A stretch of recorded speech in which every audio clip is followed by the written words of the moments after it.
Sean Campbell. He's the play-by-play voice of the Montreal Alouettes, also of the Rocket Laval hockey team out there in Quebec. Sean, thanks so much for taking some time. I know you're calling a hockey game here momentarily. Everybody in Saskatchewan rooting for the Montreal Alouettes tomorrow against Winnipeg.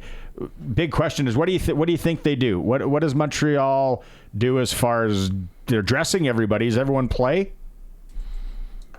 I think everyone's going to play. For how long, I'm not sure. I think they want to take this almost like a preseason game.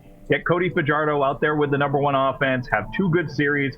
If Jason Moss feels good about it, then they're going to hold him. That's the way I look at it. They do not care about Saskatchewan or Winnipeg and who's going to be winning the West.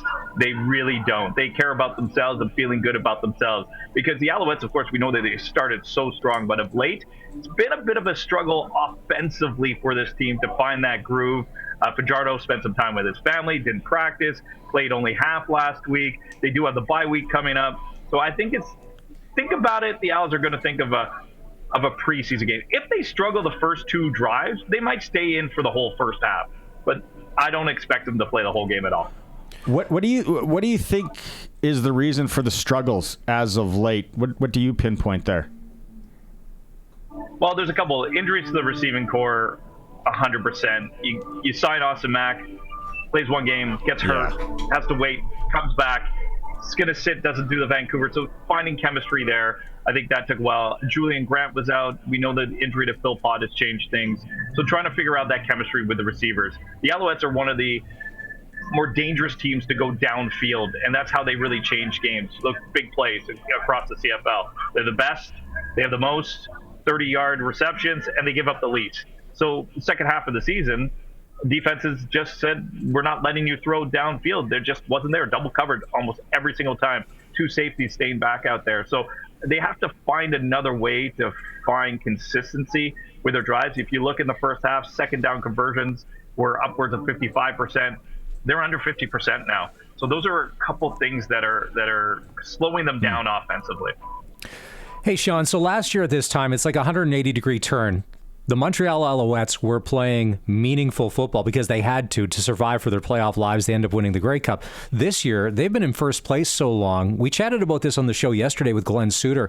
There hasn't been a lot of meaningful football played, and you can't just turn it on or off, and you address some of the offensive issues. Darnell Sankey, Mustafa Johnson, that defense, and Noel Thorpe, have they been sort of the unsung heroes and kind of this inconsistency in the Alouettes in the past few weeks, the one thing that's kind of holding it together, although they haven't won all the games? Yeah, their defense is still the bread and butter of this team. And it was interesting. They didn't have any defensive touchdowns until week 12 or 13 with all they scored last year. And they finally got one, but they didn't need to score like they did last year defensively to be so efficient. Teams can't get into the end zone. They get into the red zone, but then nothing happens against the Alouettes defense. This team, led by Sankey, Johnson, Tyrese Beverett, who has been outstanding, Deontay Ruffin, that's the core of Wes Sutton as well, that will really, really make a difference for the Alouettes for their playoff push. So that's what they really need to lean on. They're still going to lean on that in the playoffs 100%. So why can't, I will say that. I was going to say, so why can't other teams figure out this Noel Thorpe defense? Or does it just evolve so much subtly that they're always a step ahead of everybody else? Because we saw it here when they were in Saskatchewan. Yeah, we got in the red zone. Nothing happened. Maybe a field goal. That was it. How are they able to do this? There's only so many teams. Like, Noel Thorpe is not new. The scheme he's running is not new. Why can't anybody win against it? Well, it's interesting because everybody goes, you got to run against the Owls because they look at their run defense. It's not that great. The Owls give up the run. They don't really care. They'll give you up. They'll let you take 5 yards on every throw. You can't go downfield against them. Again, I told you about big plays offensively. Defensively, all season long, they've given up, I think it's at 12 plays now. Big plays against them all season in the CFL. 12, so, wow. Noel Thorpe, don't quote me. It's 11, 12, or 13. It's around that. I'll know tomorrow morning before the game when I do all my prep. I'm prepping. I can tell you about the Rocket right now. But what I'm saying is, Noel Thorpe, you think that it's so complicated, but it really isn't. And I've seen teams try and do this. They try and go in the hurry up because he gives physical signs to call his defense. He doesn't call it in. He doesn't, he gives his signals. Defense reacts to it. So teams go into the hurry up, and they're trying to catch that defense off guard. Doesn't affect them. They know that they've been down every single pass, and having so many veterans on the defensive side allows them to adjust. The only thing that gets to them is when the offense doesn't stay on the field, they get tired in the third and fourth quarter because they don't substitute as like many other teams, and they don't have the depth like many other teams.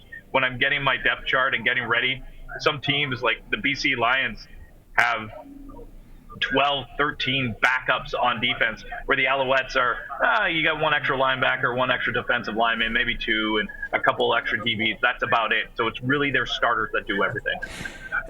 This is a really good look behind the curtain. I like this. Okay, as far as the West go, as a guy who's got eyeballs in all the games, and I know you said they don't really care about Winnipeg and Saskatchewan, but when you look at it from the West, what team matches up, I guess, best against Montreal if it comes to that? Or what team would scare you out of the West if you were the Montreal Alouettes? Well, the Alouettes have 4 losses this year. 2 are against Toronto, who I would be shocked they don't face in the East Final. I'm sorry. Ottawa, they're done. I think they're done. Mm-hmm. But I'm just going to be very honest. And the other 2 losses are against the BC Lions. They lost to the BC Lions both times. So that's a team that I think that probably would scare them. And then if they face them again, it's going to be in BC. That'd be a tough proposition. Winnipeg's tough, and Winnipeg's not the same team that the Alouettes faced in week 1 of the season. We know the Winnipeg season and how that's gone. So I'm very curious of what I'm going to see in Winnipeg in Montreal tomorrow. And Saskatchewan, I will tell you, that's the team I don't know how they match up against the Owls. I'm so curious if we get that as a Grey Cup final. I mean, we're going to be able to flash back to the 13th man. It's going to be so much fun. No. I was like, down on I'm telling you, first Grey Cup I covered was in Calgary. I was down field level after the media was upstairs. I went down field level, and I was just a reporter at the time. The kick went up, and I saw the flag go up at the same time. I was like, if he's throwing that flag now, they have too many men on the field, and the celebrations, they have to bring everything back. That was nuts. So we're gonna relive that if we get the Grey Cup. Sean, there's a guy named Mike. Sorry if I just relived it for everyone. Yeah, no. There's a guy named Mike McCullough who has a flip phone. Careful if you end up back in town. There's a guy named Darian Durant, and there's a lot of people that are because we had an event on Labor Day weekend, and we got a bunch of ex-players together, and they talked about that 2009 Grey Cup and how it still haunts them to this day. So for you to reopen the wound like that, come on, hey, my favorite story of that is he was working. This guy I knew worked for Reebok, and he had the championship hats. And he opened the box and he started handing them out on the Saskatchewan sidelines. And he had to go around and grab. He chased down 7 hats that he had handed off because he didn't see the flag. That's my favorite story of that. He tells me to this day. I would like that guy's number. We'd like to interview him at some point. How uncomfortable with that job if we go back. Like you said, you're a busy guy. You're calling the Rocket against Utica tonight. It's Rocktoberfest. What? It's Rocktoberfest. Yes. It's at Place Bell. What? I don't know if you can hear it. It's like German music in the background going on right now. Like Rammstein? Got that, German vibe. Yeah, no, different like vibe. Oktoberfest like you're at music. Oktoberfest. I know. Polka, like the accordion. I know. I was joking. Yes. Rammstein. Who's it? Like looking at that roster, just out of curiosity, that's an exciting team. Exciting team to watch. Some pretty good young, like Owen Beck, right? Some pretty young studs on that team. That's a fun player. Yeah, he's got off to a pretty good start, and it's his first year. And the other player that I think at least Habs fans are excited about is Philip Machar. Everybody knows Juraj Slafkovsky drafted first overall, but in that first round, the Canadians drafted one of his best friends, Philip Machar, and he's been out in the CHL for a long time, but he's finally making his pro debut, and he leads the team in scoring already with 5 points. Right on. Well, appreciate you doing this. I know you're calling a hockey game tonight. Hopefully you get a Stein after the game. I saw that in the graphic. That's the This would be an all-timer if, you know how sometimes they do sporting events and it goes all wrong? Could you imagine if they were handing out beer glasses for Rocktoberfest tonight and it got a little wild because people were like cheersing or whatever? Yeah. It'd be like the one and only Rocktoberfest. Sean, have a good If it call. it would happen in Laval. Yeah. I like the casino out there. That's good. Laval. I think Been there. it's- Sean, thanks so much. Have a good call tonight, and let's do this again. Have a good one, guys. Thanks. Right on.